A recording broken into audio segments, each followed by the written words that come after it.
திருப்பூர் மாவட்டம் காங்கேயம் அருகே தேர்தல் பிரச்சாரத்தில் ஈடுபட்ட திமுகவின் ஈரோடு நாடாளுமன்ற வேட்பாளர் பிரகாஷ் அரிசிக்கு ஜிஎஸ்டி வரி விதித்தவர் பிரதமர் நரேந்திர மோடி என விமர்சனம் செய்த நிலையில் வரும் தேர்தலில் மோடி ஆட்சி வீழ்த்தப்பட்ட மக்களுக்கான திட்டங்கள் நிறைவேற்றப்படும் என கூறி வாக்கு சேகரித்தார்.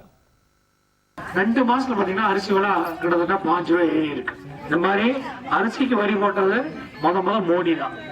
அதுக்கு கையெழுத்து போட்டது ஸ்டேட் கவர்மெண்ட்ல சரின்னு சொல்லி கையெழுத்து போட்டது எடப்பாடி பழனிசாமி.